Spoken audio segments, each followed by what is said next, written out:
Harrison Ford is awesome, and so are you. Welcome, everybody, to the Resistance broadcast. I'm John. Thank you for joining us on this Monday. It is 12/12, December 12th. We are fastly approaching the end of the year, and we decided to bring some friends along. So James and Lacey with me, as always, and our guests are writers and comedians, podcast hosts, and movie trivia fan favorites, if I may say so myself. It's the movie guys, Adam Witt and Paul Preston. Welcome, fellas. Hello. Good to be here. Thank you for letting us spread the gospel of Harrison Ford and Han Solo, and this seems like a good place to do that. Yes, it's good to be here to talk to you guys who, you sound like a serial killer. John James Lacey. It just sounds like a guy who That's awesome. Can we option 2 seasons on Netflix and just make some money off this thing? You would, absolutely. Oh, man. Well, we're not talking about a serial killer, but we are going to talk about a craftsman, a pilot, more known as an actor. He is mostly to our audience known near and dear as Han Solo. Of course, Indiana Jones. We could sprinkle some of that in today as well. But we are going to dedicate this episode all about Harrison Ford and his legacy and history in Star Wars, in front of the camera, behind the camera, all that sort of stuff. And we know you guys have been doing this podcast you've delightfully called the Ford Fiesta, which I love. So why don't you guys just let us know what that's all about and where people can find that, because I know you guys have been doing a lot of cool podcasts on these Harrison Ford movies, especially the Star Wars and Indiana Jones run. Well, which is what's very exciting right now. We just got to Return of the Jedi is what we released very recently. And the Ford Fiesta is a podcast for Paul Preston and myself, who met through a mutual love of Harrison Ford. Rewatch every single Harrison Ford movie, starting with his first acclaimed role of Bellhop in James Coburn crime farce Dead Heat on a Merry-Go-Round, all the way to his return to one of cinema's most famous characters in movie history with Indiana Jones and the Dial of Destiny. And so we give a humorous now recap you have of a the promo movies. for that, huh? Now you have a title for Dial of Destiny. That's nice. Mm-hmm. Yeah. Well, we thought our show would end with Call of the Wild. So since we started, this came out. So that's cool. Kind of pushed our show back. We have a little more time now to do every movie, one movie per episode until a new movie comes out. So. Yeah. Oh, that's cool. And is that on the Movie Guys podcast feed? Yes. Yep. You can go search the Ford Fiesta literally in any audio thing. I've set it up at Spotify, Pandora, iHeartRadio, Apple Podcasts, you name it, everywhere. So search the Ford Fiesta or go to themovieguys.net. You can find that and more. Thanks. Awesome. All right. So we're going to sort of warm up the engines here a bit before we get into our main discussion. And just for our viewers, we do have a Patreon pod race coming up, which is also going to be about Harrison Ford's Han Solo. So we call that theming an episode. But to warm up the engines here, we're going to go around the room and give our number one. I know it's difficult to do. Our number one absolute favorite Harrison Ford Star Wars moment. Now, this could be a scene or a line in Star Wars, but it could also be behind the scenes, something, a legend we heard, something he did in an interview, like really anything that has to do with Harrison Ford and Star Wars. Other than that, those are the only requirements. So all bets are off. So we're going to start with our guests here, and I'm going to start with Adam. Adam, what is your single favorite Harrison Ford Star Wars moment? Well, when I was posed this question, I had immediate thoughts of scenes that are my favorite, but then Paul clarified to me that it could be an off-screen moment. So this is a good opportunity to tell one of my favorite stories that a lot of people don't know about, which is that between Empire Strikes Back or Star Wars and Empire Strikes Back, there was an 800 number that you could call, and each month they would change the message to tell you, and it would be Anthony Daniels 1 month, and then it would be Mark Hamill the next month, and it would be and then it would be Harrison Ford as well. And I've told people about this for years because my parents would let me call once a month to hear this special message done by the actors about this upcoming thing called The Empire Strikes Back. Well, I found these recently, and people have posted the outtakes of them as well, except for the one of Harrison Ford, which means Harrison Ford only did one take. And it's like, So, we met up with Ben Kenobi and we were having a pretty good thing. And now I'm on the run. And then he says, and this is the greatest thing because people always make fun of the titular line in a movie, like I can't wait till they stop these Star Wars. That line's never said in the actual movie. Yeah. But he says in the thing, he goes, I guess we'll find out when the Empire Strikes Back.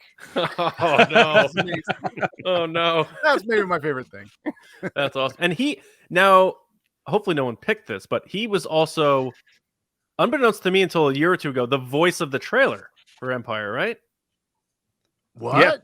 Yeah. No, Is that's he? That's I so think so. funny. Because he I can't think of a person that doesn't want to do it more. I know. It's crazy. No second takes. All right, Paul, what is your favorite Harrison Ford Star Wars moment? Well, I think I got a few years on you guys. So I actually saw Star Wars in the theater when I was a wee pup.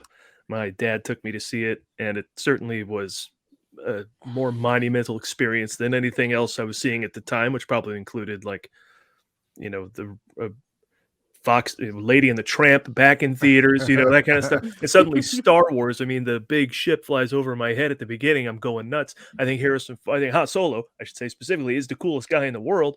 He's awesome. And then he says goodbye at the end, and I'm like, oh, he's gone. All right, well, hey, what a great guy, right? So the single greatest moment is when he comes back at the end and he knocks Darth Vader into the cosmos with the Millennium Falcon, allowing Luke to blow up the Death Star. That's the comeback, the turn, without a monologue, without any sort of, you're turning me around, kid. He just comes in, blows Darth Vader away, and they celebrate. It's the best. So that's my number one moment. With a Yahoo. Yeah, he named a search engine. Which they use Named a search engine. in everything. They use that Yahoo in like every promo. Oh, yeah. And it's such a used GIF, too. It's an easy to use GIF when you're happy about Star Wars, too.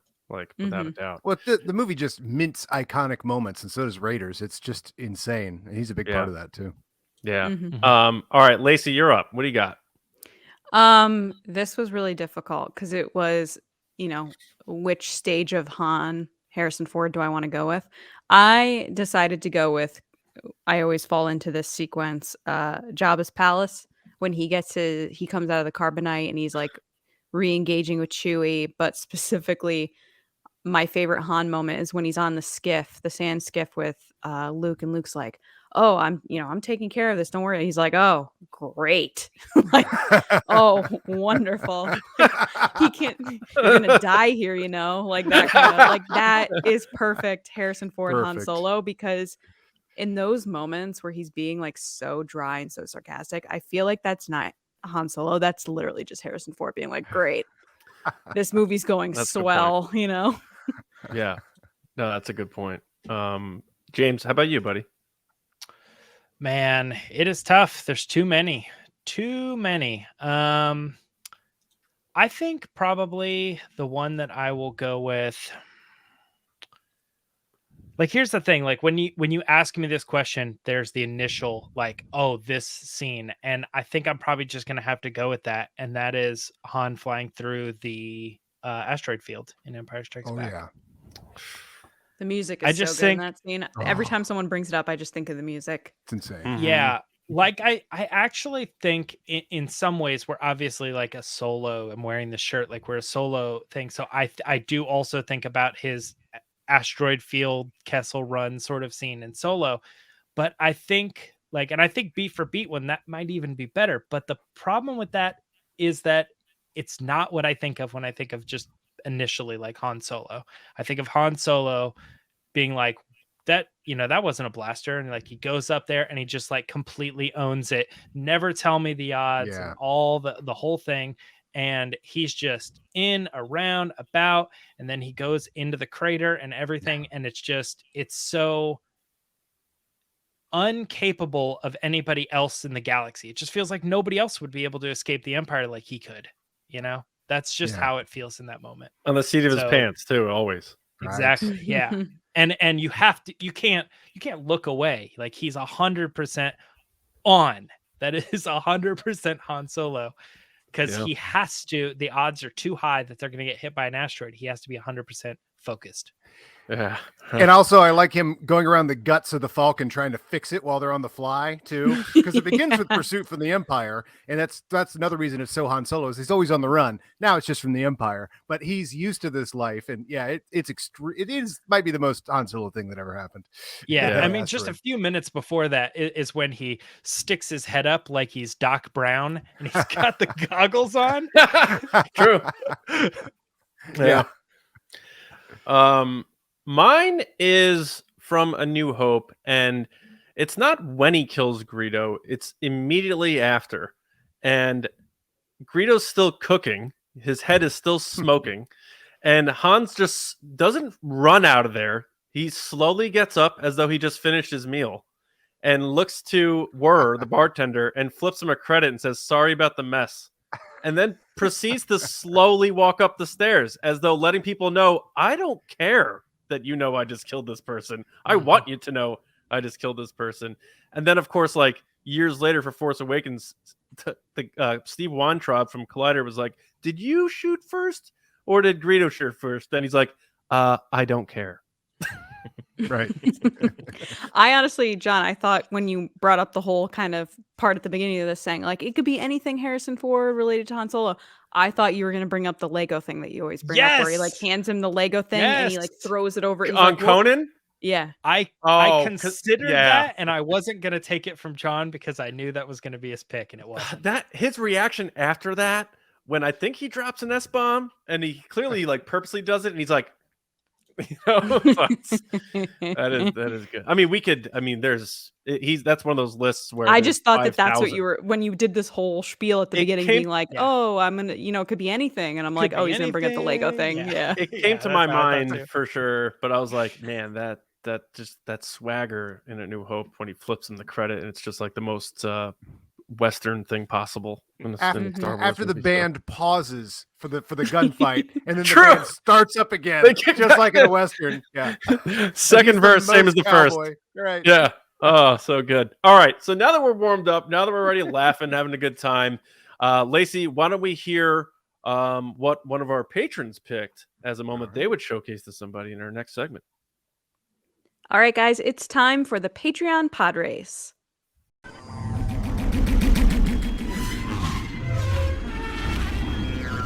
So there are lots of ways you can support us. You can like this video, comment, follow us, please, on all our channels, on Twitter at TRB Podcasts, on Instagram at The Resistance Broadcast, or on Spotify, Apple Podcasts, any of those audio platforms. When you leave us a review, it really helps us out to get found, as well as lets us know how we're doing. So please do that. But if you want more than that, and you want to be a part of the community and what we're doing here and what we're building, you can head over to patreon.com/resistance broadcast. Starting at just $5 a month, you get to be a part of the resistance and what we're doing here. You're supporting us up until the end of this year, which isn't that long from now.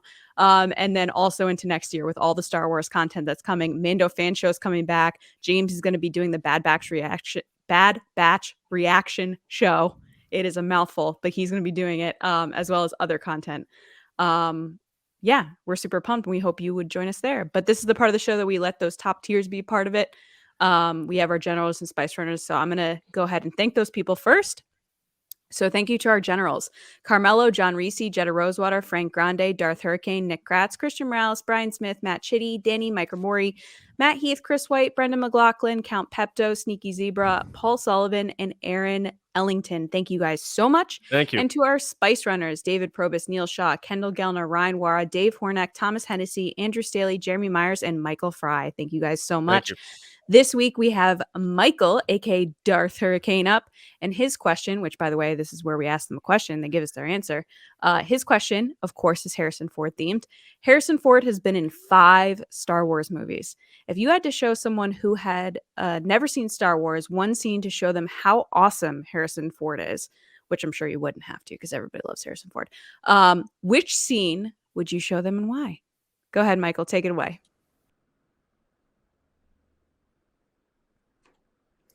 Hey TRB, it's Darth Hurricane here.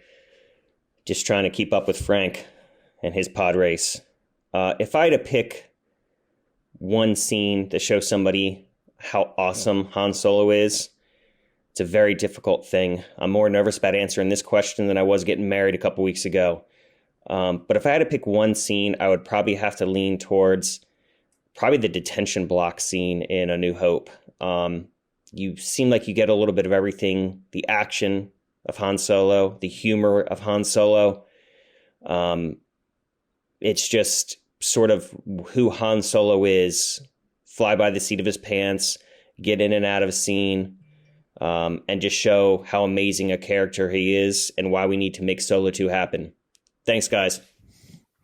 Awesome job, Michael. Congratulations on your wedding. Yeah. What yeah. amazing That news drop. Yeah, Huge. to share on the show. I'm just I gonna. knew he could do it. Yeah. I'm just going to say right off the top, I love how you were creative with the little crawl. I love that you call back to Frank's. I love that we're having inside jokes with our patrons now, like callbacks to other people's pod races. Yeah. It's One up just- each other. Yeah. Yeah, it's just really highlighting what the community is all about. And we love that you're a part of it. So I'm going to start with John. John, what'd you think? Great answer. But yeah, congrats, by the way, on the wedding. That's amazing. And like so subtly dropped in there. So that's very cool, man. So I remember when I got married. yeah, It was 5 it years. was like 5 it years was for like me. 5 years, I've yeah. outlasted most of Hollywood, so I'm proud of myself. But yeah, Michael, the detention center is a great call because you're right. It encompasses every aspect of Han as a character, and I think it's such a fun scene, but also really impactful because it's the first time Han meets Leia. You know, that's a huge deal. And his first line to her is like, maybe you'd like it better in your cell, Your Highness. You know, like it's not something like romantic. It's like, Mhm. I don't like Who you. are you? You know, Or so- something. Yeah. It's like one of the big- original enemies to lovers, honestly. Yeah, big furry oaf and all that. The whole that whole Mhm. scene is really big time Star Wars, right in the pocket, and maybe one of the most action packed standouts from A New Hope. So I think that's a great call, a great pick, and I would feel good knowing you were showing that to somebody. So when I think of it that way, I'm like, that's a good pick. James? Yeah, I mean, I don't know how round robin we're going with everybody having to say something, but yeah, it's obviously a great pick for all the same reasons that John said. It is one of the moments that I also considered in my quest for finding the right one, but a little tip off, I knew you had sent us that, so I held off on it, but it is a good one for sure. Thank you for sending it in, and thanks for being a patron. Awesome. Before we head out of there or here, do you guys want to add anything? Paul, Adam? My only problem with his choice is I don't see how you stop there. You're not going to keep watching the compactor scene. Right. I mean, and then you're not going to watch him chase the stormtroopers down the hall. And then, so yeah, that's a great choice. And because it does encompass a lot, but it keeps going and you can take in a lot more. And I just don't know. I would tell the person, I'm going to show you a scene, but just put aside a half hour. One of my favorite Han Solo lines is definitely like, "We're all fine here. Thank you. How are you?" Like one of the best delivered lines. It's so funny this is coming up because I take a nightly hike at sunset and just that line came to mind and I started laughing like just to myself. I've seen Star Wars 100 times, right? This line, this joke, these lines, this should be, but Paul and I are like slowly more and more falling super in love with Harrison Ford. Like we started way up here and now just like he just absolutely can do no wrong, which is generally true anyway, but at double that for Paul and I. And so I watched this clip on my phone while I'm like hiking last night and I'm laughing to myself out loud at a clip from 1977 that I totally, yeah, that's a priceless one. Yeah. And it's the wince. It's the wince. He's, how are you? And he goes, oh, it's like, oh, I shouldn't have. I've Yeah. screwed this whole Right. thing up. And he Yeah, shoots. boring That was rough. conversation Anyway. Yeah. It's like when you leave a voicemail and you're super awkward. I did it like literally yesterday, and you're just like, Totally. okay, well, yeah, bye, So, friend. okay. Oh, like, So that was a message. Okay, bye. The more you talk, the worse it gets, but you can't stop talking to correct it. yeah, I'm sure Yeah. John and James have a couple of those voicemails from me where I'm like, okay, well, pal, see ya. Oh, I was friend. gonna say in general, because I back like I think it was like second grade or something. I left a message on a girl's machine and I was like, that didn't go well. So I called her again, left a second message. I was like, forget Swingers. the first one. And then I was like, okay, that one didn't go well either. So I did it a third time. And I remember going into school the next day and I was like, did you get my messages? And she was like, She was like, "Yeah, I got all three." of them. Yeah. Yeah. And I was like, oh my God. It Man. didn't dawn on me till that moment that she would actually listen to like all three and not just like listen to the third one that says disregard the other two. I don't know. Well, she Although took one of Paul, the- she took Paul's advice and listened to the first one and kept listening. And just kept Yeah, listening. away from Star Wars though, Shoot just the phone. voicemail moments in general. The best voicemail moment was the other day. I was watching The Office, and it's when Michael breaks up with Jan, and then she shows up and she goes, Oh. "Oh, I have a voicemail from you," and she's listening to it, and he's just like, "Yeah, I don't want to see you ever," and Awkward. she's just like, Awkward and he's as like, all "So, hell. do you want to get Chinese or?" And she's just like. And she just leaves. It's so perfect. Anyway, guys, thank you so much. Or not guys, but everyone here, guys. Everyone. Thank you so much. Thank you, Michael. Really appreciate it. And now we're going to head to John for the discussion. Obi-Wan once thought as you do. All right. No surprises here at this point. Harrison Ford's Star Wars history and legacy. So let's talk about that. We can mainly discuss anecdotes and the history of Ford with the franchise, with some indie sprinkled in, of course. Why don't we start with you boys, the movie guys, Ford Fiesta guys. Let's start this way. Because you're both so well versed, Paul, you saw Star Wars in theaters. Adam, you are a historian. You like those little factoids about things like that, and I'm sure you both share that in a combo duo package on the movie guys. But what are some things you may have learned in this, new things that you learned about Harrison Ford that maybe people haven't heard or that are interesting, that maybe even inform his performances and stuff like that? And we can start maybe with the original trilogy. I'll go first on that and say, because Harrison Ford was in American Graffiti, then The Conversation, and then Star Wars, and then Apocalypse Now, and then Empire Strikes Back. He was always circling around Lucas and Coppola, and I think you always know that Lucas, Coppola, De Palma, Spielberg, and Milius were all this sort of group of people who all worked with each other. I coined the phrase "genius incest" when we were doing this show, because these guys was always worked with. You don't know who was working with who next, and they were all brilliant. And what I didn't realize when we started researching all these movies was that it was Lucas and Coppola versus everybody. Nobody believed in these guys, and if Coppola didn't produce American Graffiti, it doesn't get done. We don't get introduced to Harrison Ford, and then Coppola goes off, wins an Oscar for The Godfather. Then Lucas needs finishing funds for Star Wars. Coppola comes in, helps him out. Coppola can't get Apocalypse Now done. Lucas comes in, helps him out. And through all those movies, of course, what do we get more of? Harrison Ford. Until finally Lucas puts him in Indiana Jones. And that's when we really get the first leading role that took off. I mean, he tried with Hanover Street and the other films. We cover everything in the Ford Fiesta, even the stuff you've never heard of. And that's one of the reasons we actually are doing it, because there are plenty of movies he was in that we haven't seen. So we said, let's be completists and see everything. That's and then cool. while we're seeing everything, we can introduce these movies also to people who tune in. But so watching that path from American Graffiti on up to the first real leading man role in Raiders, and then there was no looking back after that. Just to see the fight, everybody was against all their ideas. American Graffiti, not going to work. Star Wars, no, how could you possibly? Forget with Apocalypse Now, you're spending too much. It's too crazy, and all these movies, of course, are lauded masterpieces. So if you ever want inspiration, just go check out our shows, because we go in depth on all that stuff. But Lucas and Coppola, man, they just were. Adam's always called Lucas a rock star. He's totally right. Total rock star, total punk. Yeah. And didn't I believe I read this, and so which means it has to be true. But I think George Lucas directed the newspaper montage in The Godfather, or that was his idea. This is true. That's true. That's crazy to even think about. I didn't know that until a year ago, and I've always loved The Godfather, and now I can say George Lucas had a little stamp on it.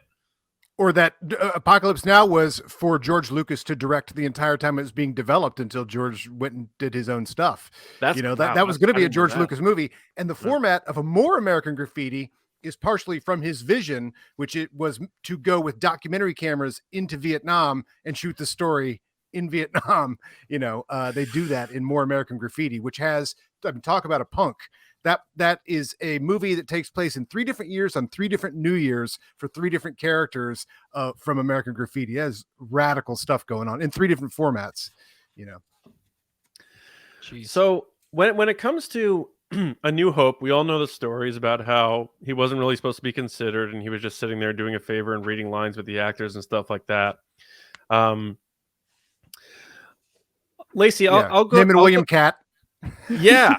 So Lacey, I want to ask you about this. Like, like I've talked about, like, I would have, if I had to pick anyone else to have played Han Solo, like Kurt Russell, I think would have been cool. As you Han said Solo. a lot, yeah.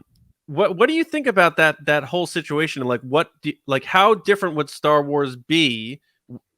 Because we know it was a big success, and he was a big part of that movie. Do you think it would have reached the stratospheres without him in that performance? Do you think a Kurt Russell or somebody else could have stepped in those boots and done the same thing? Do you think Harrison Ford was a big aspect as to why we got sequels and we got more? I'm going to be completely honest. I don't know a lot about Kurt Russell at all. So I couldn't tell you if he would be good or not. I mean Harrison Ford, if it wasn't him, if it was anybody else. I'd like to think that George Lucas had a vision, and Marsha Lucas had a vision when editing it, that it would have been successful no matter who it was. But I think Harrison Ford just adds to that. Like I said earlier, I think with Harrison Ford in particular, his lines and the way he carries himself as that character, I just feel like it's Harrison Ford being himself. Like, I feel like that is him giving a piece of himself to that role, which they say most actors do, but I don't know. I don't read into his role of who he is, kind of like Nick Offerman with Ron Swanson. Like, he just embodies that character so well that you think that's Nick Offerman. That I just feel like Harrison Ford is Han Solo. Whereas Luke Skywalker, yes, I love Luke Skywalker, but I know Mark Hamill. Like, I know what he's like. I know how he acts outside of Luke. He's not Luke in the sense of personality-wise. Same with Carrie Fisher, I'd say. But at the same time, Harrison just kind of bleeds Han Solo. Like, he's just got this swagger about him, this kind of like, I don't care what anybody thinks. Han Solo. Yeah, I don't care what anybody thinks attitude. I love the fact that he was like a carpenter at the time that he got cast in this role. Like, he was just like, oh, I'm just being a carpenter over here building stuff. And they were like, hey, will you do this? Will you read these lines? And then he ends up becoming like one of the top movie stars of our time. That just proves, like, don't give up, keep trying, because eventually it's gonna hopefully work out. Who knew there were 5 movies before American Graffiti that Harrison Ford was in?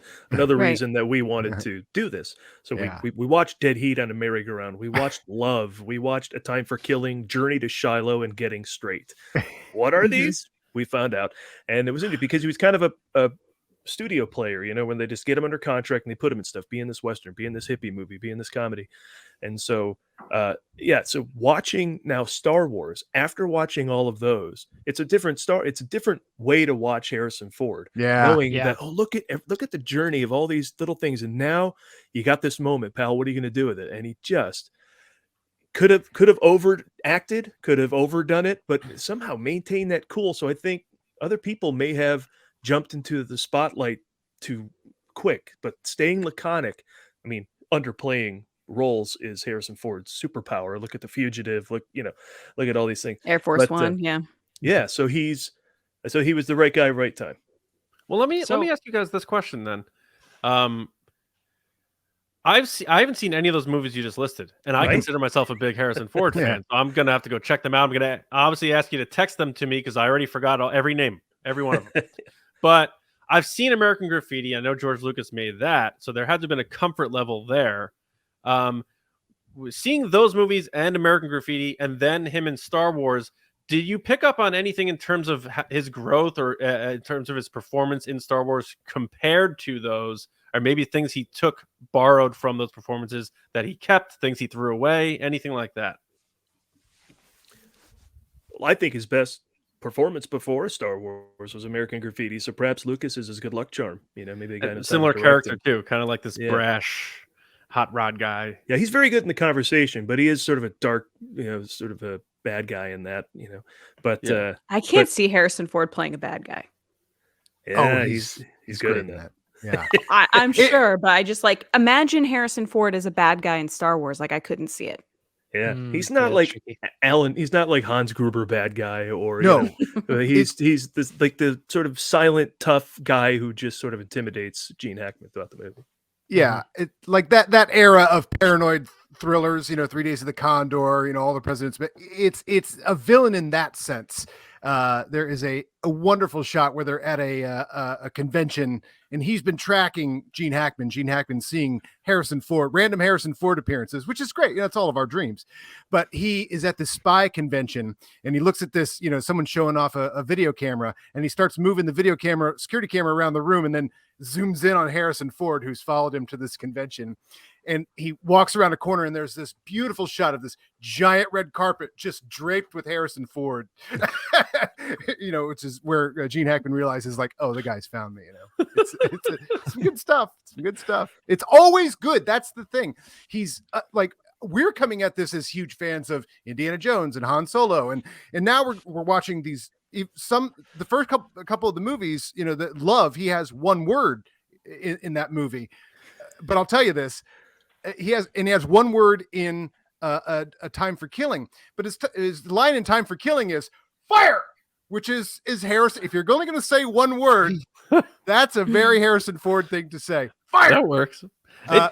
And in Love, he says hi and then punches a guy. Would anyone like to guess what actor is the very first person to get punched on screen by Harrison Ford? This is the sort of stuff we learned doing this. This is the greatest piece of trivia. This is the best. I don't know, but my favorite punch from Harrison Ford is when he punches the guys out in The Force Awakens when he's running from the Rathtars. And he does like run punch is like my favorite punch he ever does. It's so into perfect. the Rathtar, right? Like it's that. So, well, he throws the guy in, but he punches him first. Very high. Yeah. I'm gonna take a quick stab because I happen to have that up on my screen. Was it Jack Lemmon? It was. Really? Okay. Wow. Yeah. The joke that Jack Lemmon is so hapless, even a random person will walk up to him in a car and and punch him, and that person that punches him is Harrison Ford. I don't see, James. I don't know how you feel about it, but I never saw, especially in his interviews around the time of Star Wars and Empire Strikes Back, like especially if it was like a female reporter, I feel like he was so like not intimidating, but he was like locked into their eyes. He's a way different interview then than he is now. He always seemed to have this confidence. So like, James, I was just thinking like Adam was talking about how he acted with Gene Hackman. That had to have been like, all right, I can go toe to toe with Hackman. I can do this. So then when you get to like Star Wars, where you're one of the top billed people because no one knows who Mark Hamill is, no one knows who Carrie Fisher is. You have Alec Guinness, and you have to act with him. The experience acting with a Gene Hackman had to have been something to ease him to go toe to toe with an Oscar winner like Alec Guinness, right, James? Mm-hmm. Yeah, and just because I before we get into that, I want to mention you were talking about how he was in interviews.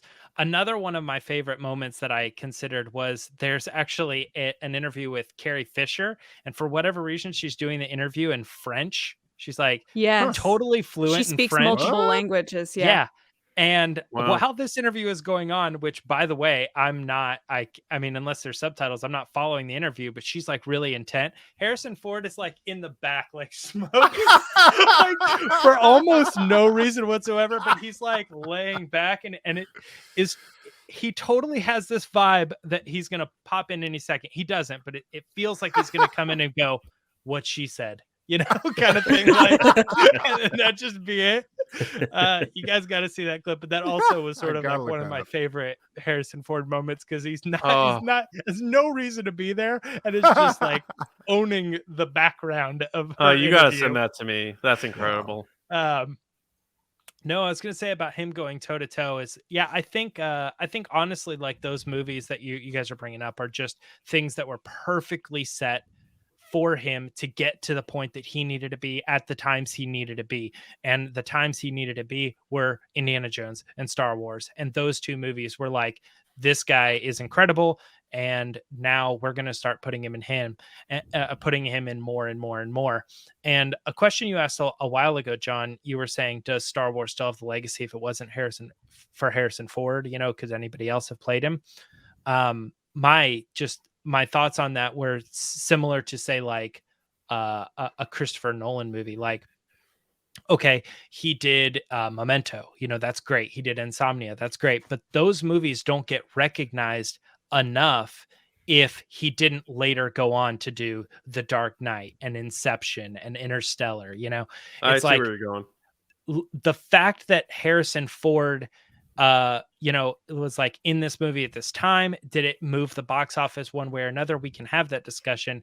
But I think the legacy of Star Wars absolutely does depend on the fact that we had Harrison Ford, who had this massive career, and you could always go back and look at his earlier works and you're like, Star Wars, like that's another one, like maybe people hadn't seen it, but, or, didn't know what it was, but they're checking it out because they like Harrison Ford. That seems kind of strange, but you get what I'm saying. Yeah. And in a smaller way, this is exactly what your guys' podcast is about. The fact that like nobody would remember those movies that he was in if it wasn't for Harrison Ford being in them, even Right. to say one line and punch a guy. That's it. But now people are rewatching them, rediscovering them. And the legacy of those movies have now been massively increased just by Harrison's presence. And it's so fun to watch him be very Harrison Ford in these movies that are completely at the exact times he's doing things like Empire Strikes Back, or you're watching him in Frisco Kid and you're like, that is the Han Solo face. Like he is that Harrison Ford. And so you just watch for all the fun Harrison Fordisms in that, and then you get a real kick out of those. Like they become extra great performances because we're looking for all the little Ford nuances, the points and shouts, and points and shouts and punches. Yeah, and you even misquoted A Time for Killing Adam, because it's even more Harrison Fordy than you said, because it's not just fire, but it's fire. Damn it, fire! Right. So that's the full. Well, A little more Harrison Fordy. True. That like the thing about Harrison Ford, it's like I think there were always after Empire, and then he does Raiders, and he's paired up with Lawrence Kasdan again. I think there was a trepidation on his part to Return of the Jedi because he felt his character had completed his arc. And I'll say this: listen, I love Return of the Jedi. Whenever I like want to be in a good mood and watch a Star Wars movie, that's one of the first ones I'm putting on. So when you choose, it's so good. But I can sort of see how, I'm not saying Han's not important to the movie because he is, but he's sort of not also. He's sort of kind of there. Yeah, he does the shield stuff, but I feel like it's almost like a like sort of like a bow for Han Solo in that movie, whereas like Luke really gets vaulted there. And I feel like Empire was Han's movie, and how do you top that? Maybe is a better way to put that. So I don't know. Like it's like this for me. Like Han Solo is my favorite Star Wars character, and I love Return of the Jedi. But if I'm gonna like want to watch a Han Solo Star Wars movie, Return of the Jedi is not going to be one of the top three. I don't even think so. Like I would maybe even put Force Awakens if I'm just focusing on Han Solo, because he came back that many years later and still had like an arc again. It wasn't just one of those, hey, it's Billy D. Williams and I'm going to do the thing and I got my cape despite and stuff. breaking his leg. Right. And J.J. Abrams broke his back trying to save him. But it's like, like Lacey, see? like you... Is CGI so bad? Huh? Was CGI so bad? right. And Thank Lacey, God we didn't use the volume. Now, he's like, we're using real props. And then he's like, we're using real props with a real hydraulic door with a live button that anybody could press at any time. Yeah. JJ didn't know that, I guess. But Lacey, I know you love The Force Awakens. It's your favorite current Star Wars movie. So I mean, that's a big deal that, people can say what they want about the sequel trilogy, and that's fine. Everyone has their opinion, and their opinion's right because it's theirs. But my favorite is people tell me TFA is too much nostalgia. Yeah, and that's the thing. Too many things that they love. I'm like, uh-huh. I don't think that is what you think it is. We know what the problem would be if that wasn't what they did. It would be not enough of that. Right. Yeah. Not enough nostalgia. I guess my point is, like, Lacey, we got a different version of Han there, and it felt like it really helped fill out the character. Oh, I loved that version of Han. It was the perfect way that I would have, as a fan, brought him back. Like, kind of this smuggler who's rough around the edges again, had his time with Princess Leia, probably doing like, top tier political things, but then went back to what he was good at, which was being a smuggler, being kind of grumpy, like that Ron Swanson type character. He's a little Harrison Solo. Yes, Like, I would say right, that. Yes, right. yes, And, like yeah, the a real little. life coming into the movie a It's little bit, but funny it's you say would be like, that, nice, but yeah. I also have a fondness, and I say this all the time. Like he really reminds me of my own dad, and when he came back in TFA, like it was like my dad was on screen, like all the kind of like that kind of stuff, or like Ray says something very excitedly, and he's just like, yeah, okay, like that is my father to a T. So I have like a soft spot for him in that movie, and I think the way they brought him back was just perfect. Like he had his Han Solo moments. He gets to save the day. He gets the death that he always wanted for Han Solo on screen. Yeah, He always true. wanted a to better die. one He than he got that wanted. too. Yeah. And He gets to be Ben basically- yes, you know. absolutely. He gets to have that Yeah. moment in the movie that sets the course of the rest of the trilogy. Like that's such an important role. And he did it all in a really cool leather jacket. Yeah, I will point out something he said back when he was coaxed to come back for Return of the Jedi, because he wanted, as you mentioned, to die. He wanted Han Solo to die. He always wants his characters to die, Blade Runner, whatever. But he eventually, they scrapped that idea, and they scrapped the idea of that. I think Return of the Jedi was supposed to end with Luke kind of wandering the Earth, like lost, like a roaming the worlds as a Jedi, like Kane and Kung Fu. But they scrapped that too. And Ford eventually agreed with the idea. He said Lucas didn't see any future in dead Han toys. So that's accurate. Ridiculous. Which is crazy because there's a clip on one of the behind the scenes reels of The Force Awakens, and John Boyega is still a very green kid, and he's done well for his career now, but he was like wide eyed back then. When he gets the action figure signed. There you see Harrison Ford signing it, and Wow. Harrison Ford has a big smile on his face. He wasn't like begrudgingly doing it. He was like, "Here you go, kid. Here you go. Here's my action figure and stuff." And I love that because it really did seem like he loved coming back for TFA. Because, like you're saying, Paul, it did seem like it was one of those things where he was like, "I loved being in this," and as he says in when Star Wars ruled the world, it was like this special that came out on TV a bunch of years ago. He's like, I've done Star Wars. Now I can see what I can really do and stuff like that. And I feel like by that point, he had already done Indiana Jones, showed he can carry his own marquee. It was almost like Return of the Jedi. Not that he was above it, but that he was over it. He still But did at the great. same time, Harrison Ford and Han Solo are one of the reasons so many people love Star Wars. And that's grown over the years, obviously, over the past 40 to 45 years. Eventually 45. We're not at 45 yet. We're getting there.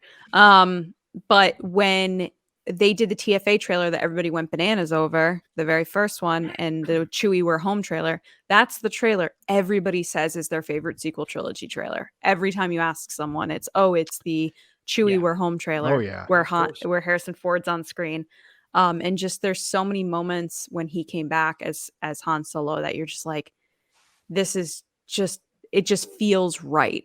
I saw online this week someone had posted a clip from the behind the scenes stuff for TFA, and there's a clip of actually Harrison Ford putting the dice from Solo on the Millennium Falcon and kind of standing there. And the standing there cool. shot's still in TFA.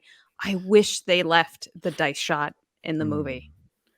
It really bothers me that they took it out. But Yeah, they should have put it in that movie and not in Solo.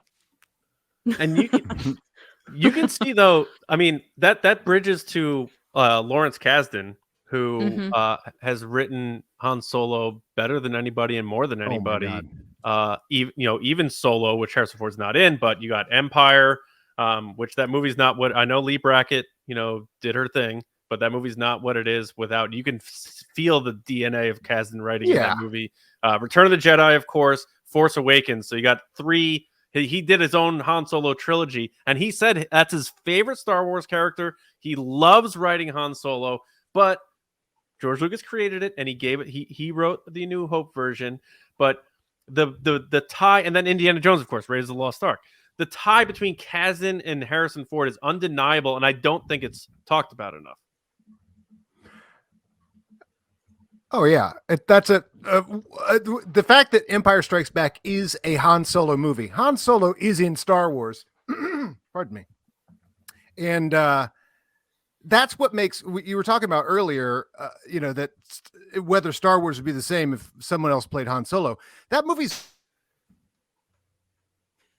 but Harrison Ford as Han Solo makes it the home run that makes it to Waveland. You're like, out of the park, this, and it's a half hour into that movie before we get Han Solo. And this movie's already really good, already the best movie we've ever seen. And here comes Han Solo and a whole, heads off into another direction. That's Empire is Harrison Ford's coming out party, kind of, Yeah. and it's cemented the ground. Can we get a whole movie of this guy? How about Raiders of the Lost Ark? Thank you. Yeah, Yeah. Incredible. That's true. And back-to-back years, 80 and 81. The 80s run is just stupid. Look at That's Harrison what we're in Ford's the middle of 80s. now.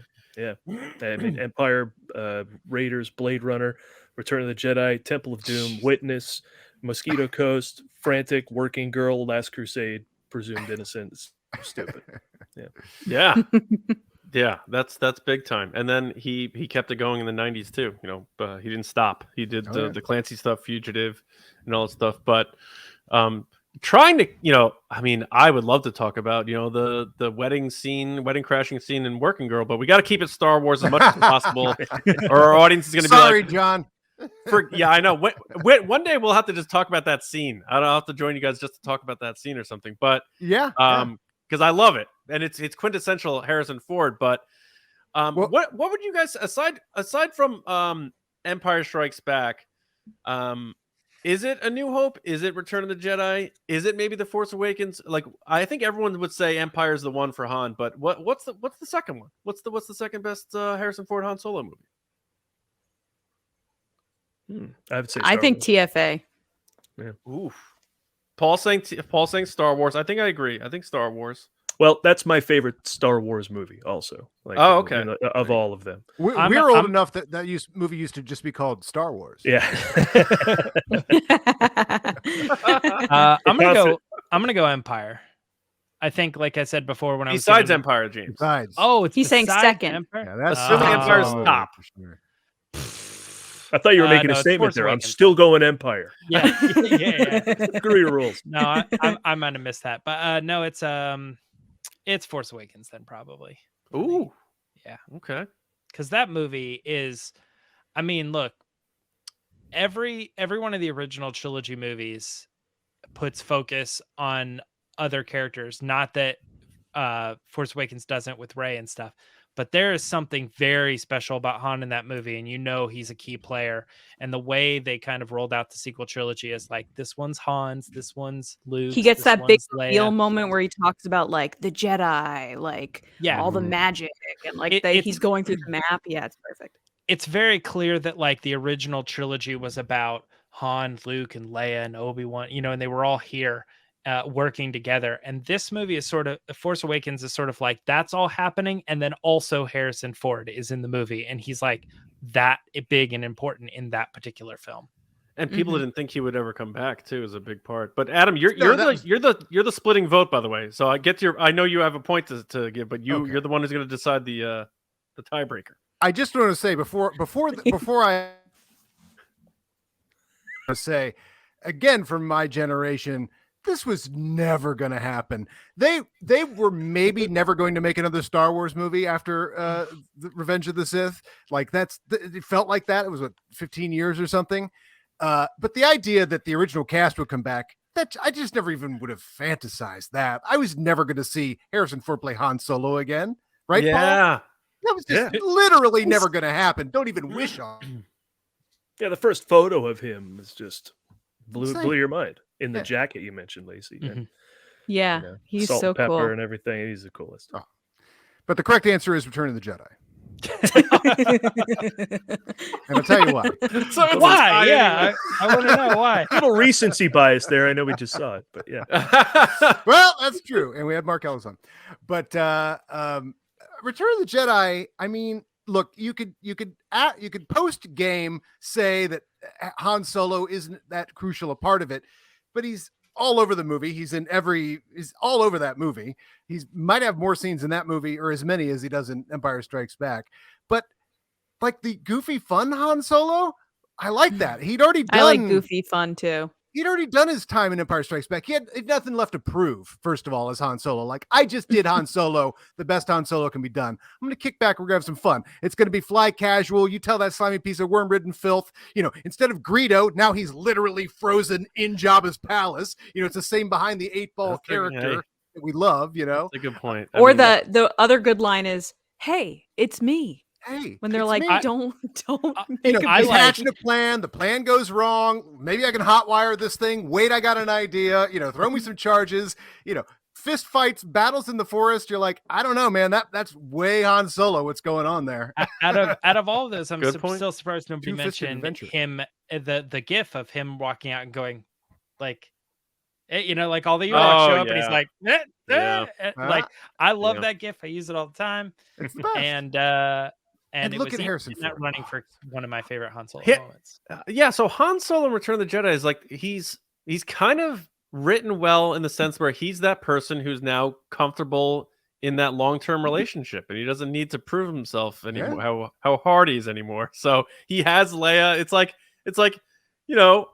it's 6 o'clock. You know what, babe? I'm gonna throw my sweatpants on. All right, this is what's gonna happen here. We're gonna let loose a little bit and have a little fun, and that is the Han Solo we get there. I still love it. Don't get me wrong. I wasn't disparaging Return of the Jedi.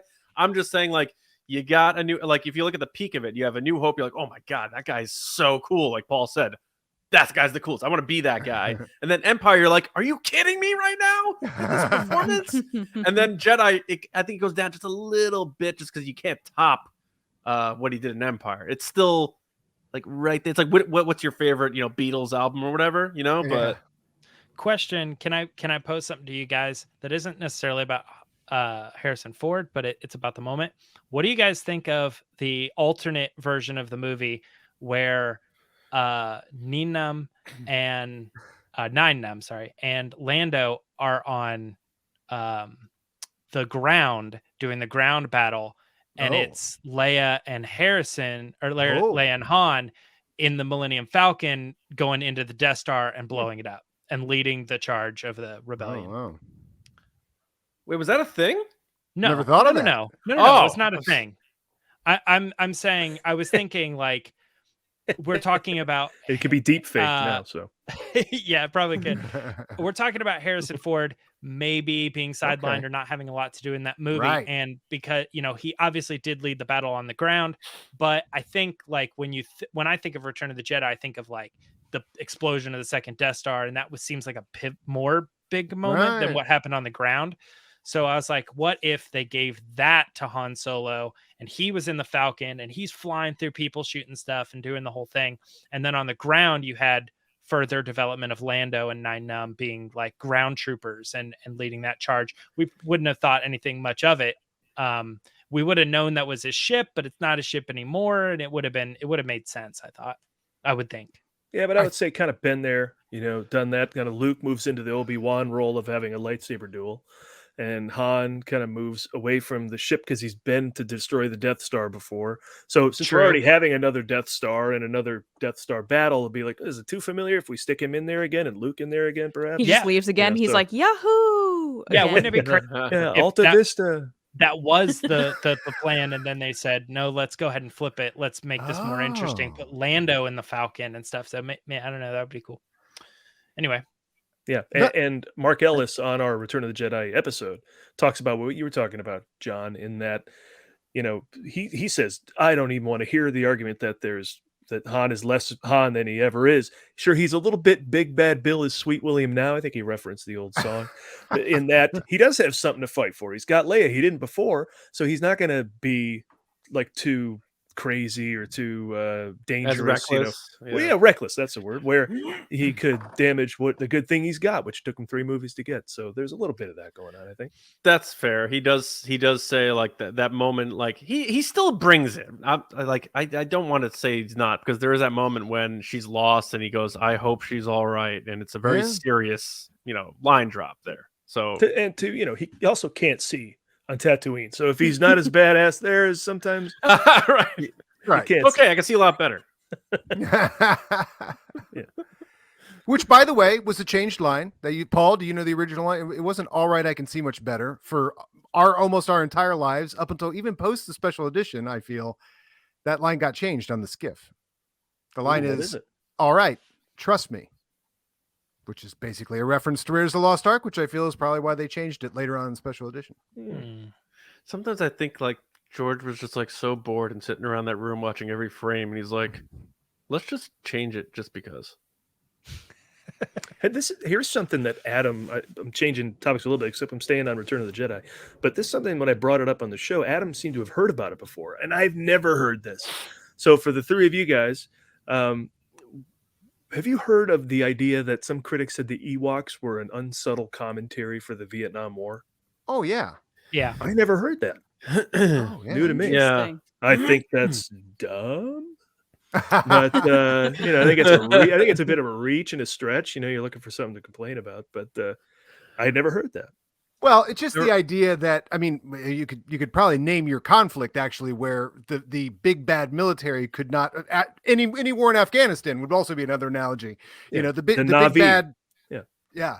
the big bad giant is just not going to be able to defeat the pluckiness of the locals and their urge to be Ewoks and Yeah, I suppose it could be the British versus the American Revolution, revolutionaries. I just think that's finding something in there that isn't there. I know that also there's an element like Ducks versus the Hawks. Yeah. Oh, well, there you go.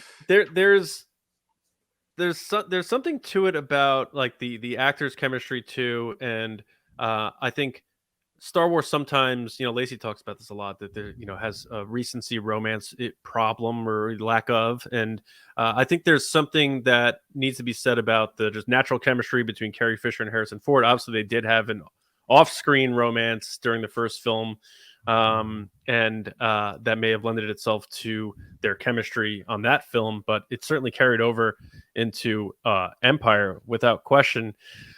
We've all seen Empire of Dreams. We've had J.W. Rinsler on, who the late J.W. Rinsler, who wrote those incredible, making of Star Wars books, which he unearthed things from these dumpsters, these photos and stuff that they were going to throw out. And he's like, we got to use these things. And then thankfully he preserved history in that way. But I guess the point I'm getting to is I know there's other stuff out there, and I like to go, I don't know if you guys do. I like to go on YouTube sometimes if it's late at night, the kids are asleep, my wife goes to bed, and I'll look up old interviews with like Harrison Ford and stuff. And like James, you brought that one up about Carrie Fisher speaking French, and there's a ton of like Harrison Ford talking about these movies, and you can see this like he's rooting for it in the sense where he's like the person asking the question saying like this Buck Rogers fantasy you're doing. He's like, yeah, but it's more to it than that. And let me tell you what was really going on here. And I love, because usually everyone thinks of Harrison Ford the way they think of the misnomer or false identity of how Alec Guinness thinks of Star Wars, that he hated it, which he never did. He made a ton of money from Star Wars. Harrison Ford back then, it wasn't always that way. Like he was like saying like, no, we're telling an incredible story here, and we love what George did because he took that stuff and he made it different. And I just like that, seeing old interviews of Harrison Ford talking about Star Wars in defense of it. And like he's on our side. That's our guy going to bat for Star Wars. That stuff is so cool. I think more people need to see that stuff, because I think, and you guys probably on your journey doing these podcasts and engaging with other Star Wars fans, I think there's that false narrative that he always didn't like Star Wars and that sort of thing. And I think those old interviews are important for people to conjure up. Thankfully, people find them and put them on YouTube. We should dig up some of those interviews and start showcasing them on. We do the Ford Fiesta on Harrison Ford, and we should dig some of those up instead of playing Kirin Lager beer commercials, which we've done a lot of, because he did a whole slew of commercials in Japan that we adore. Yeah, so we do a lot of Ford Fiesta stuff on a live stream on Mondays, and then we shore it all up and give the full packaged produced show. Yeah, it's a recording section later, basically. But we don't always fill the whole time on Monday, so we fill it with other stuff we found. And I think I found this interview you're talking about, John. He's got like a black outfit with a big white 70s collar. And he's kind of talking real. Yeah, that's I found that very recently. Okay, that's we the got to still play I that. Leaning forward. Yeah, like yes, I got to talk about how important fantasy is for kids. And he talked very. I don't know if he was like stoned, but he would talk very calmly and slowly, but assertively. And it's wildly different from the gravelly voice, off sometimes goofy Harrison Ford appearing on late night shows now dressed as a hot dog. But and that's a testament to how long he's been around. Like the guy's 80. Yeah. And he's about to make another Indiana Jones movie. Well, he did. Incredible. And it's coming out. It's just Incredible. There's different eras of this person. And I think Star Wars was smart to take Han Solo on that journey too, where we saw his character change throughout those movies. Like, we love Solo. James is wearing the shirt. Oh, yeah. Makes Solo 2 happen. No I question. considered it, but I thought it was someone else was going to wear it. So I'm glad. Well, and that's Alden's thing, but I think we get to A New Hope where it's that Han Solo that really doesn't trust anybody, and he only Chewie. That's the only person he trusts, and Leia and Luke bring him back to the Han we met in Solo, who trusts people. I mean, he trusted Beckett, and he trusted Kira, and he trusted Lando and stuff. They brought him back to who he was, and then we see that version of him in Empire, where he falls in love with these people and he cares about them. And then we see how that ends up in Return of the Jedi. But then years later, Force Awakens, sometimes people go through things in life that beat them up. And in his instance, it was losing his son. And they could have, like I said, done the whole victory lap thing. Like Mark Hamill posted, which I didn't love. He posted the missed opportunities, but they're all in the cockpit doing the whole thing. I agree with again. Mark on that, though. Like, I really wish we got to understand. see all three of them together at least once. But I like that, like, when you watch TFA years from now, like the fan service and nostalgia element of it won't be as important, and you'll be able to see, like, I'm seeing Han Solo then, and that matters. And I think that's such a cool thing. And the fact that he came and played ball, broke his leg, came back, finished it, is a huge deal for Star Wars, and a big win for Star Wars. Regardless of how you feel about the sequels, if people don't love them, I get that. There are people who don't. I think TFA, most people enjoyed. Harrison Ford brought it without question. A real quick thing, and not to jump off that, but jump off something that you said a few minutes ago, John, that I'd never considered, that I am like, whoa, right now, is that Alden is not doing Han from A New Hope and Empire Strikes Back. He's doing Han from Return of the Jedi. Oh. Yeah. And the thing that triggered me on saying that was that he was jaded at first, and then he had his thing to fight for, and he's now part of the team, and he's trusting, and he's with these people, and they're on his side and all that. And I just went down a quick rabbit hole in my mind. I was like, oh my gosh. Wow. That Han Solo from the movie Solo does feel a lot more like the Return of the Jedi Han than he would when I think people make the comparison of, like, when they think of Han, they think of A New Hope and Empire Strikes Back. And that's Kasdan nailing Kasdan. Yeah. Because Like Kasdan only half it's wrote me Empire. is definitely That's Alden. Yeah. Right. And what That's I said a good earlier, thought. like him going like this, you know what I mean? It's like I can almost see Alden going like, yeah. That's You're right. me. Never Well, thought he of goes, this. we have a pilot. Like, Yeah. Yeah. You're Totally. right. He's doing So- Return of the Jedi Han Solo. That's that is a great thought. insight. So before, obviously, we're getting up over an hour here, but I was curious, since we kind of have been diving into the world of Indiana Jones, because it falls under kind of the Lucasfilm umbrella, what are your guys' thoughts on the trailer that just came out? It looks incredible. I mean, You guys are like, Silence. "Wow." That's the most they've talked. You I guys, mean- you guys have been obsessively studying Harrison Ford for a year, and this just came out after we just watched Raiders of the Lost Ark and then Temple of Doom in real time, following his career and this crazy run he went on, and then this drops. It's insane. It's the entire trailer is Chewie, we're home. Chewie, we're home. Chewie, we're home. Chewie, we're home. Chewie, we're home. Chewie, we're home. Chewie, we're home. Chewie, we're home. Chewie, we're home. Chewie, we're home. Chewie, we're home. all right. So here's something I hope to get out of the Ford Fiesta. Full disclosure, I'm not a Crystal Skull fan. I thought it was That's a fine. lazy We're gonna make him movie. one. All right. But I don't think that's the John thing. likes it, right, John? You don't like that movie. I do. It's my least favorite, but like with Attack of the Clones, I love them all in their own way. Right. Well, Paul, you want a watching- fun fact? The first Indiana Jones I saw, Crystal Skull. That's amazing. Hey, good news. Look Good at his face. It can only get better. It's all up from there. How Our audio was listeners, watching it he in did that one of those order? like he ate a lemon. Yeah. So I watched one them. other fun fact. Ready? Yeah, I she watched has them not. 4, 1, 3. I haven't watched 2. She hasn't watched. Oh. She hasn't watched Temple of Doom. Temple of Doom. You're in for Yeah. a treat. Wow. Paul's so dying inside. Temple. I just Listen. I feel like I just lost Paul as a friend. He was just No, like, I've I turned gotta a get out corner. of here. You have Temple of Doom to look forward to in your life. There's a reason to live. Okay. So, Temple of Doom is interesting because rewatching it, I'm like, wow, this movie's kind of stuck in the 80s. There's screaming Willie Scott. There's goofy stuff. There's like wacky sight Kathleen gags. Kennedy as a showgirl. Yes, but Is she through in it that? all, Harrison Ford. She's I'm one of the watching- dancers. Yeah. Now I'm Wow. watching Harrison Ford though. And Yeah. all that wacky stuff is kind of going on around him. He's not wacky. He's not weird. He's not stuck in True. the 80s. He's Indiana Jones. So what I'm hoping is through following his career, continuing on from where we are now, which is I think we just recorded Witness. We're going to do Mosquito Coast on Monday to Crystal Skull. Maybe I'll appreciate it more because I'm just watching him. Right. You know, I know that Mutt's going to be annoying. I know that Mac is going to be a pointless character. I know there's going to be like bad stuff, and John Hurt's going to be Jonesy. like Jar Jar Binks running around. But I think in the middle of it all, I think Harrison Ford is going to be badass, and I think I'm going to appreciate that more, and that's what I'm hoping for. Now, that You know being what's said, funny though, really quick, when I saw Crystal Skull the first time, again, first Indiana Jones movie I've ever seen. So I went in it being like, everybody loves Indiana Jones. Can't wait to see what this is all about.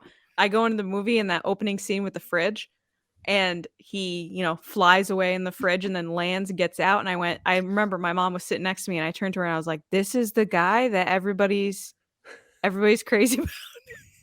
You saw it in the theater then? Like you've not seen Yes. the other ones, but you went to with Yes. Okay, gotcha. I mean, he also did fly out of an airplane on a raft and somehow landed it onto. She didn't But know I'm that. saying as my He first doesn't know that. experience, know though. that. And No, then I remember know, I started yeah. doing this podcast with John and James, and John was like, Lacey, you need to go watch them. So one day I went and watched the first I one. should have said which one, I guess. What the? I watched the first one. No. Yeah. Oh, On your yeah, suggestion, she went and watched Raiders. Yeah. Oh, Right. yes. the Shia LaBeouf gets monkeys to help him fight the communists. But I love Shia. Okay, not anymore. I I'll used allow to love Shia. I was a big Even Stevens fan. So love I was Shia. actually there to see Shia over Harrison Ford. Sweet. Yeah. Oh, He's a mother. treasure. You're young. And then I remember watching the movie being like, hey, that's New Haven. That's like 45 minutes for me. Cool. I They think my did film favorite. there. Yeah. I think my favorite Shia LaBeouf is probably Peanut Butter Falcon. Anybody see that? I love Yeah, that we're I mean- talking like, what's our Yeah. favorite Yeah. Shia the LaBeouf? LaBeouf sauce is no joke. Yeah. The Shia LaBeouf Yeah, siesta. yeah. Well, yeah. So Indy 5, Dial of Destiny. I know. Oh wait, like, can I it's- rep my thought first before you? Oh, get yeah. Yes, The sorry, I last didn't thing mean to was- cut. I didn't mean The to last cut thing I was Paul. gonna say was just I need this to be Star Trek 6. Okay, go ahead. How do I don't know how to follow that, but Like 5 people just went, yes, Paul. I'm yes. just kidding. Got it. Yeah. Let me guess, Indy- Lacey, you haven't seen Star Trek 5. Okay. The only Star Trek I've seen is the scene where the people put those slugs in the helmet and then they put the helmets on and they crawl into their In our ears. You haven't seen the new Star Treks either? Like the Chris Oh, I Pine saw Star the new Treks? one and the new one. All three of first the new one. ones? No, just the first Just Star Trek one. 2009. Just the one with Chris Hemsworth in it where he's like, That tell was my good. son I love him. That one. That one's The good. Chris Pine verse, I That was- believe they call it. That was good. Well, Indy 5 first, Indiana Jones without Steven Spielberg. So I had trepidation about that because I think there's a certain look to it, Spielberg movies in general and Spielberg Indiana Jones movies. But man, some of the stills that we looked at, the HD stills they put out, not so much. The trailer is like a whirlwind. It's going to be a really action-packed movie, but some of the stills, I'm like, man, they nailed the lighting, the shadows Mhm. that he uses, the silhouettes and stuff. Like Mangold. I'm not saying he's like not trying to be James Mangold here, but he's honoring without question the continuity of the like look and feel and stuff. So I am excited about it. But as you guys as purists, so to speak, or whatever, like did you have the same type of trepidation, or were you like Mangold's a great director, let's go? Spielberg's past his prime. Like where were you guys at with that? He's I not mean, just Mangold. What is he, Paul? Mangold. He's Mangold, baby. He's man platinum. Look, I mean, 310 to Yuma, Logan, the Wolverine, Ford yes. versus Ferrari, Good. Copland. I mean, the guy's just a treasure good. chest of smart movies. So I hope he brings. What's he the gonna smart- do? Make a dumb one of these? I don't think so. Yeah, I don't think so. And the thing is, I don't think Crystal Skull looked like the previous three either, and that's because they don't have Douglas Slocum. The guy died at like 103 years old. He lived as long as he could, but he can no longer shoot Indiana Jones movies. But that guy had a great look when he shot Raiders, Temple of Doom, and I think he shot Last Crusade as well. He shoots So- with no light meter, right? That's true. I always bring that up. It's crazy. Never used He's the just light like, meter. yeah, that looks good, and then it does, you know. So then Crystal Skull, I don't think would look quite like the others. So this won't look quite like the others, but I just hope it's still a good look, whatever it is. It Yeah. looks like a Spielberg movie. It looks like Tintin. What do you guys You think know? of the ILM Looks like Warhorse. de-aging of Harrison Ford? Oh.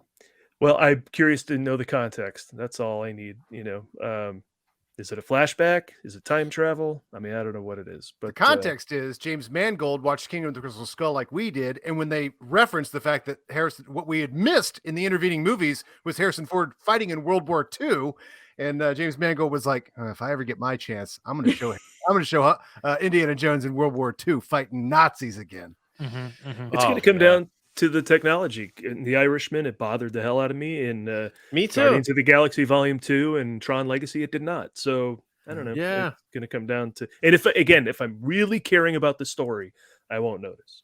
Yeah, that is Against interesting though. I hadn't considered that. You said time travel, and I'm like, well, that's not going to be it. And then I'm like, well, you start thinking about it, You don't dial, know. like sundial, time, destiny, the future. Like, I don't know. Yeah.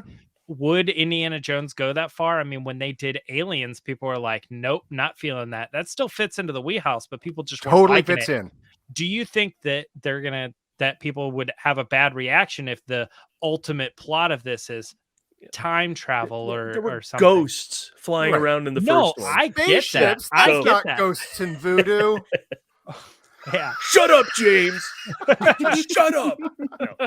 No, Supernatural's been a part of this whole thing, and it will be again. And Yeah, it that's what's shouldn't be cool. weird. If you think it's weird, you're not paying attention to the previous movies. So. All right. Yeah. I mean, it's true. He healed his father with the Grail. Right. So it's guys- going to go nuts in some way, and that's Yeah. so exciting. To clarify that, I was one that was like, I like the aliens and the knowledge and Love stuff. it. That I'm fine with Love with that storyline. I just know the general public were like, seriously, aliens? And I'm like, I think you put too much pressure on the legacy of the first three movies and where we are now. And I could see time travel being another one of those things. Like, haven't we done time travel enough? When this movie comes out, and I hope that's not the case. I hope it's done well if that is the story.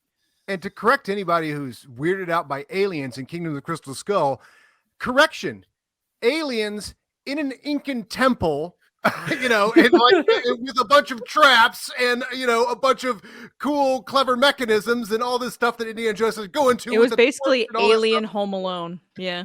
Yeah, he didn't get in a fist fight with an alien. That would have been dumb. Yeah. But the question begs the question, like, there probably are aliens, but I don't know that a piece of ancient gold from Earth is going to melt my face off. So it's like people who are like, the aliens are so unrealistic for Indiana Jones. I'm like, Yeah. it might be just the most not believable, realistic thing you know? possible. Okay, Yeah. but everyone's talking about time travel, but nobody's mentioned, is he fighting on top of Doc Brown's train from Back to the Future 3? Yeah. Well, yeah, if there's time travel. Bring it absolutely. together. Jules and Vern pop out. How and cool is join that them. to see Indiana Jones on the top of a train? Oh, it's amazing. Yes. Yeah. Much like well, seeing Han Solo in Solo, a Star Wars story, I do a was- train heist. I was like, oh my God, Han Solo does a train heist. Dude. Yeah, I saw it immediately. I was like, all right, he's on top of the train, much like Solo. This is great. Yeah. Not that they're referencing Solo, like, No, hey, this new Indiana Jones it's movie. Did you see serials. Solo? Like, Ser- but That's the crazy thing. I mean, we have segments on the show that we do before we talk about that episode's movie, and they're Harrison Ford news, this date in Ford history, and there's so much Harrison Ford news. And you talk about he's 80. There's a lot going on with this guy, even though he's 80. So we've been tracking every time something new comes out about this film. Mads Mikkelsen said Oh. that Harrison Ford at 78 years old was a beast in the gym. And it's like he has to be. I mean, I always heard him say things like, I'm just an old guy who has to get into shape to do a movie, and yeah, and still he's got this 1923 show coming out on Right. Yeah. the The prequel to Yellowstone. Yellowstones, Yeah. spinoff, yeah. And then he's got Shrinking coming to Apple TV next month. It's a With, comedy with Jason Segel. Jason Segel. Guy's amazing. He just keeps he As long as he can still can't stop. throw that punch and hit the jaw of a Nazi, I think we're gonna be all right. Oh, and how great were the sound effects in the trailer? You know, it's Yes! you know, it's all they're all there. The old Him ones riding you the remember. horse through New York Oh City. my God. Yeah. Indiana that's Jones the- on a horse in the Yeah. subway. Get Come out on! of town. playing Play with chicken house with a money. train. Yeah. I play a game with myself just as a fun little science thing. I'm not writing it down, but it's fun to mess with it. It's whenever you're in a group, a party or something like that, it's fun to walk up to people and say, I'm going to say the name of an actor, and I want you to tell me the first role that you think of between, like when I say his name, who do you think of? What character comes to mind? And you say Harrison Ford. It's the one I always go to. And it's very interesting to see who says Angry Indiana Motorist. Jones and who says Han Solo. Okay. And what can you tell and- about them as a person when they say one or the other? Well, the more intriguing thing, it's fun to go, okay, you go this and you ask them why, and they just kind of tell you a little bit about it. And you get a little bit of the backstory of like maybe why they connect more with that character or that franchise over the other. But the more interesting thing, I think, is that there is a very strong third answer that is kind of random. What do you guys think it is? Lieutenant Colonel Mike Barnsby? Four step from Any never. other guess? Well, I mean, if I had my way, it'd be Richard Kimball or Jack Ryan. It But- is the president from Air Force One. Yeah. Is I knew the you were going to say third- that. I think you've said this before. I probably have said this before because I've been doing this for a Yeah. long time. But the third most common answer is the president, and I'm always surprised when people say it. I'm always like, "You're the one! You're the one that!" And it always starts with somebody going, this is gonna sound weird, but this is the Get off first my one that I plane." thought of. Yeah, I saw that before I saw Indiana Jones. Air Wow. Force One. Let the wild. silence sit there. Let it sit, yeah. let it sit a little longer. I think I saw that in the Choke it theaters. up. I'm not sure. But I don't know. One last thing I want to ask you guys, because I still have to check out though the episodes you did on the original trilogy without question. But is there anything you guys learned when diving into the original trilogy that you just didn't know at all before that blew your mind? I mean, you said a few things already, but is there anything that you're like, man, when we found this out, I couldn't believe it, or anything like that? Hmm. Well, like we just did the Witness movie, and I think was that the one that they passed on to make Fox passed on it. They don't make rural films. Fox, look at the money that you did Star Wars. Yeah. They Yep. trust in Harrison Ford, and then of course he Ford, gets the of course, first will Oscar do that. nomination and makes $150 Right. million off of $12 million. So it's just the stupid decisions time and time again by the people who are running Universal and Fox and everything. I mean, if it weren't for Alan Ladd Jr., right? None of this happened. Yeah, It's not the absolutely. studio. It's the one guy who was smart, and so Took a that's chance. the thing that continually bewilders me. And even though he's a huge star, I'm sure we're going to see it again. Someone's going to be like, "Should we make this, movie with Roman Polanski? Should we make this Scott Turow book?" I mean, no one reads. I don't know. The dumbest ideas continually surprise me. But what's Mhm. interesting is, as we're going through each of these movies, so I can't say just one thing, but there's always these interesting stories because there's no other reason to watch A Time for Killing. You're not going to go watch A Time for Killing, but we got into the behind the scenes story of it, and it turned out there was like some guy privately financed this thing, like the most expensive movie of the year. It was this huge bomb, but like this guy, bankrupted himself to like bring this vision of this Western. And the only reason we're watching is because Harrison Ford says, "Fire! Damn it, fire!" in the movie, and then we have to watch the rest of the movie for our Harrison Ford podcast, even though he's not the rest of that movie. Oh, God. It's 2 more hours of George Hamilton. Right. Oh no. I like that he was credited as Harrison J. Ford in those movies. Right. Yeah. Quick You know story on why? that. My Yeah. first trip to LA, like right when I moved here, I'm like, "Where's Harrison Ford's star?" And I found it in front of Musso and Frank. So I was like, "Yeah," I took pictures and everything. Nope. silent film star with the same name. So that's why he did Harrison J. Ford. Later, that's good news for me, though, because later Harrison Ford got his star. Of course, he's in a much more prominent place right in front of Hollywood and Highland.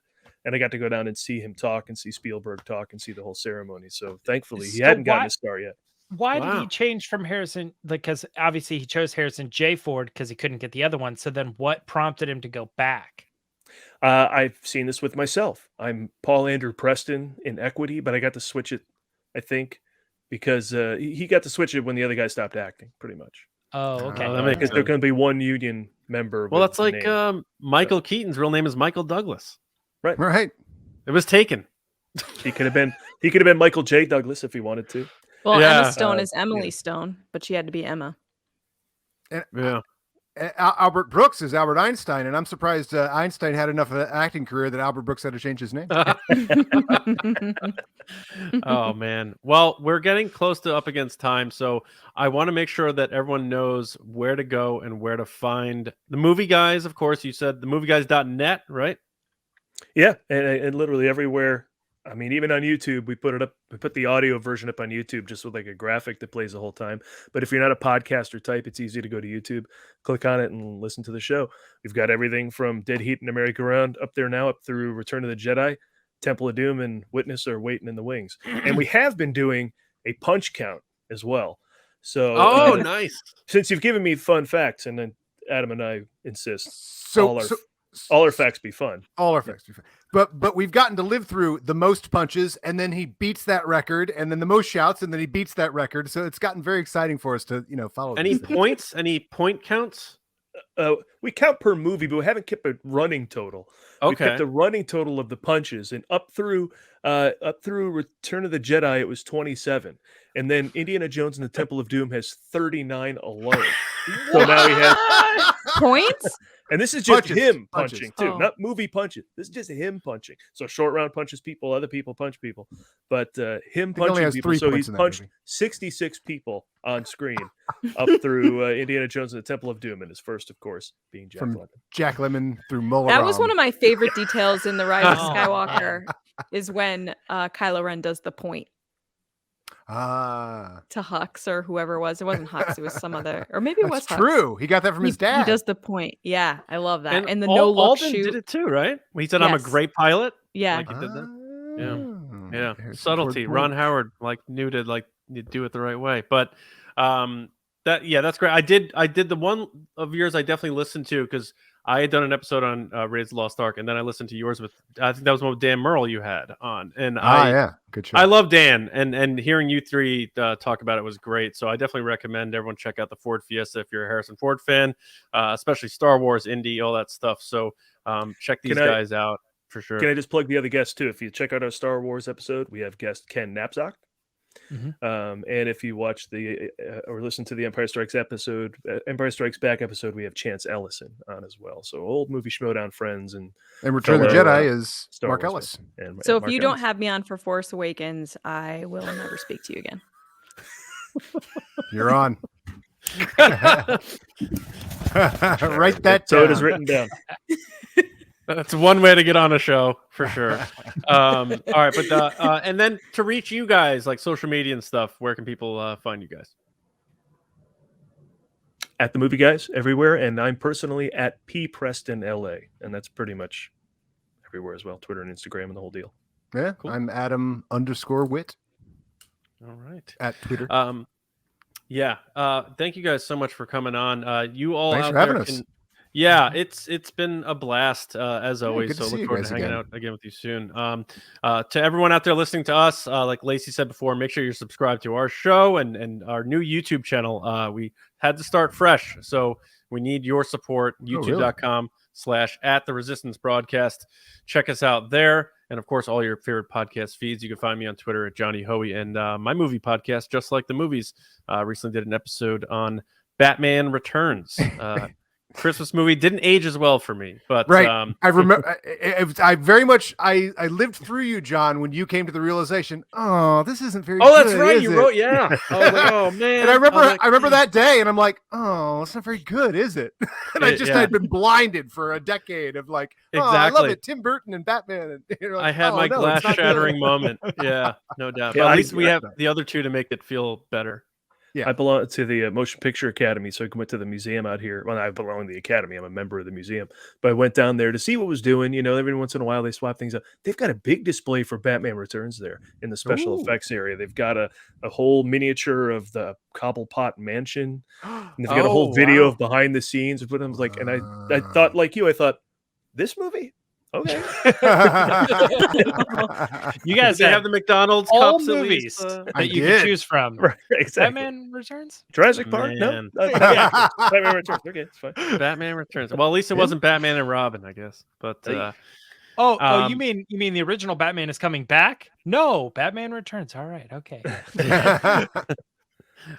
Lacey, where can people hit you up? I like Batman Returns. I do. Oh, I too. like it. It's just yeah. not good, and I didn't realize for years. That's a great way to put it. I agree with that. People can find me on Twitter and Instagram at Lacey Gilleran and on TikTok at It's Lacey Gilleran. James. Talking about how much I love Batman Returns. Apparently, yeah. No, you can find me on Twitter and Instagram, both at Myra Trunks. All right. We will be back with you all live Thursday night talking about all the latest Star Wars news and, of course, thereafter on your podcast feeds. But we hope everyone's having a great week. We hope you're enjoying the end of 2022, and we hope everyone is being safe as we approach the holidays. Paul and Adam, thank you guys again so much for hanging out with us. Thank you. An hour and 25 goes by really quick when you're with good people talking about things that we love that are very nerdy. So thank you guys so much. Kieran Lagerbiru is Harrison Ford. Kieran Lagerbiru to you. Yes, now I got to get some of those beers too. But thanks everybody for listening and watching. And until next time, here on the Resistance broadcast, we'll see you around, kids.